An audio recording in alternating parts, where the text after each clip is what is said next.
Hi everyone, my name is Zach Ryder. I'm middle school youth director here at Shepherd of the Valley, and today I get to talk to you for the Good News for Kids. So, there's a word that you're going to hear in a little bit from Pastor Rick, and that word is called inclusion.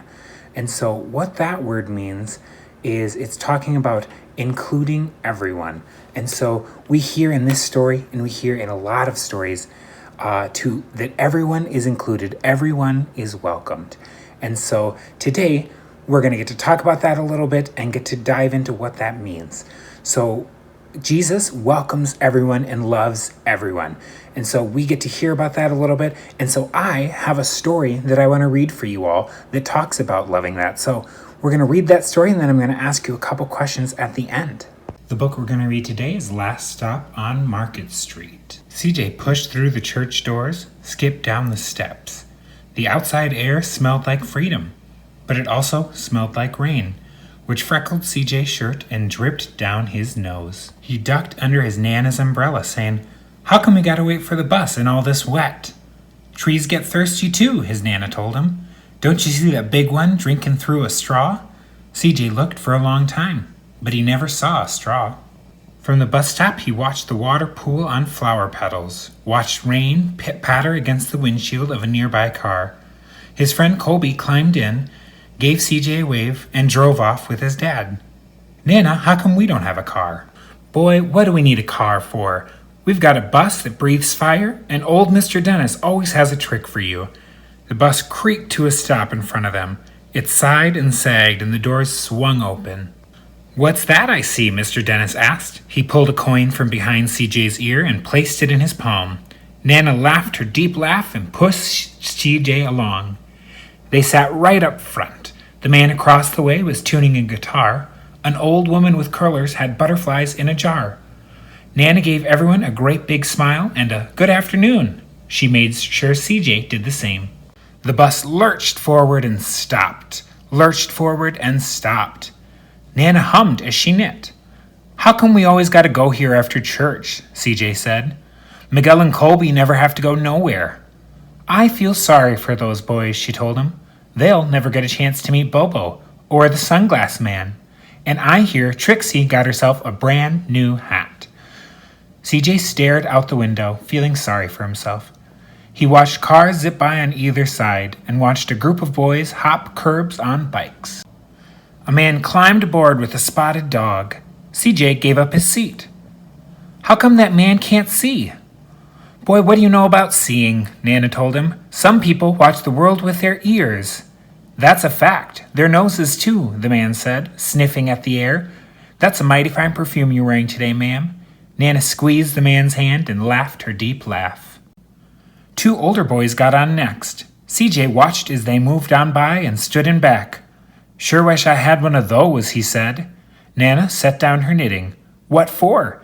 You've got a three alive thing sitting across from you. Why don't you ask the man if he'll play us a song?"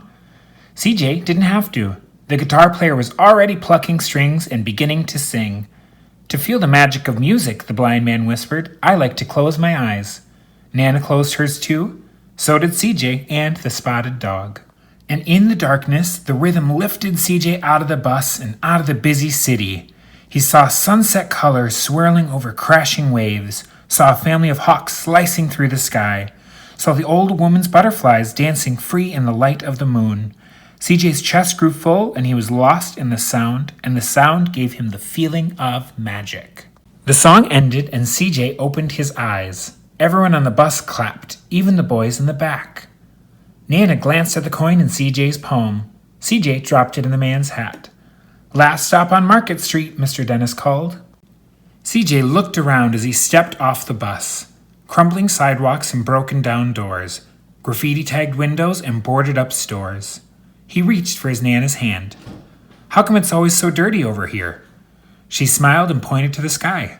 "Sometimes when you're surrounded by dirt, CJ, you're a better witness for what's beautiful." CJ saw the perfect rainbow arcing over the soup kitchen. He wondered how his Nana always found beautiful where he never even thought to look. He looked all around them again, at the bus rounding the corner out of sight, and the broken street lamps still lit up bright, and the stray cat shadows moving across the wall. When he spotted their familiar faces in the window, he said, "I'm glad we came." He thought his Nana might laugh her deep laugh, but she didn't. She patted him on the head and told him, "Me too, CJ. Now come on." Thanks for following along, everyone. That's one of my favorite stories, and you get to meet one of my favorite characters in books, and that's Nana in there. And I just think she's a great person who gets to show you that there's beauty in everything. And you get to learn a great lesson with her about not judging people right away and getting to know them and talk. And in this book and in the Bible, we get to talk about loving everyone no matter what. And when people are struggling, we help them. And when people are hurt, we support them. And so in this story, even though Nana and CJ see many people who have nice things and who don't need their help right then, they still go and they help those in need. And so that's what we get to do as Christians, is we get to support and include everyone and help those in need. So before we go, if you guys would all pray with me. Hey God, thank you so much for showing love to everyone. Thank you for including everyone in your love and making sure that every person has a seat at your table. All these things we lift up in your name. Amen. Thanks for joining, everyone. Have a great day.